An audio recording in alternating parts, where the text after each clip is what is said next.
The end of the year is fast approaching. There are a number of important items left on the Senate's agenda and little time to address them. We'll clear more of the President's well-qualified executive branch and judicial nominees from the calendar. We'll consider updated legislation supported by the administration to address criminal justice, and we need to pass an agreement to fill the remaining gaps in appropriations, including critical funding for securing our borders. Fortunately, the Senate took a major step yesterday by passing the Farm Bill. We got that much closer to delivering a big shot in the arm to farmers and rural communities across our country. Along with providing certainty to agricultural communities, I'm especially proud that the legislation will open a new door for farmers in Kentucky and around the country to explore the full potential of industrial hemp. This is the culmination of a lot of work by a number of us here in Washington, but really the victory is for the growers, processors, manufacturers, and consumers who stand to benefit from this growing marketplace. American hemp has a long and distinguished history. Some of this very body's notable figures, including Thomas Jefferson and Henry Clay, are believed to have grown it.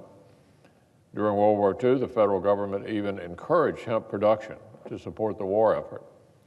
Unfortunately, because of hemp's illicit cousin, marijuana, the federal government subsequently banned it altogether for generations. In 2013, Kentucky agricultural leaders showed me hemp's incredible potential for the bluegrass state. We decided it was time to let America's farmers show everyone what hemp could do. First, I included experimental pilot programs for states like Kentucky in the 2014 Farm Bill, and the results have been undeniable. Hemp has quickly become a booming success. Its uses range from food and pharmaceuticals to home insulation and automobile parts. Enthusiastic farmers quickly applied to plant the crop in their fields. Entrepreneurs opened businesses selling hemp-based products, and consumers got to enjoy a whole new set of goods featuring American-made hemp. In my home state alone, farmers grew in excess of 3,200 acres of hemp in 2017. This year, the number of acres more than doubled. Estimates show that once legalized, sales from hemp will soon surpass $1 billion. Watching this remarkable success, we knew it was time to take the next step. I introduced legislation to finally and fully legalize hemp.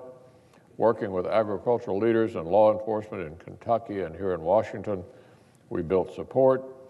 And as a member of the Agriculture Committee, I was proud that the legislation was included in the Senate's version of the Farm Bill. I was proud to serve personally on the Conference Committee to ensure that the language stayed in place. And yesterday, the Senate passed the conference report. The House will pass it as early as later today, and this provision and the rest of the Farm Bill will be on its way to President Trump's desk to become law. So what exactly will this legislation do? The Farm Bill we passed yesterday both legalizes hemp as an agricultural commodity and removes it from the controlled substances list. It gives states the opportunity to be the primary overseers of hemp production.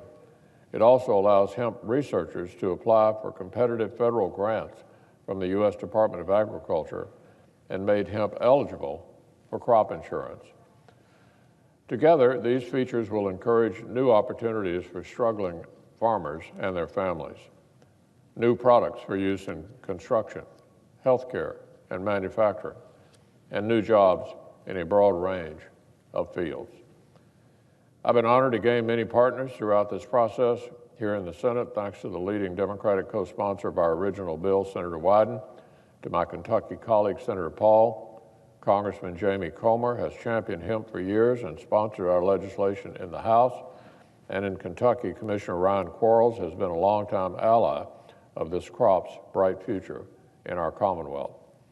I look forward to the House passing our Farm Bill soon and sending it to President Trump for his signature. I'd be happy to loan him my hemp pen for the occasion.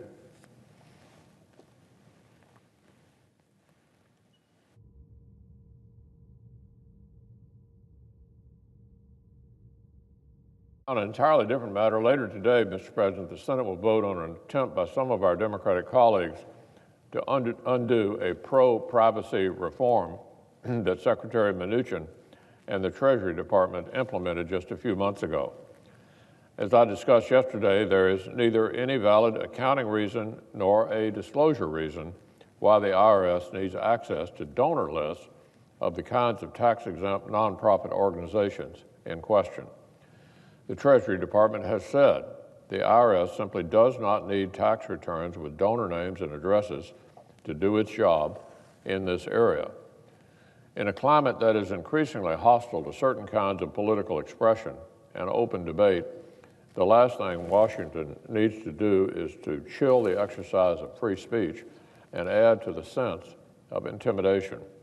The Senate should take a stand for America's privacy and the First Amendment and reject this misguided resolution.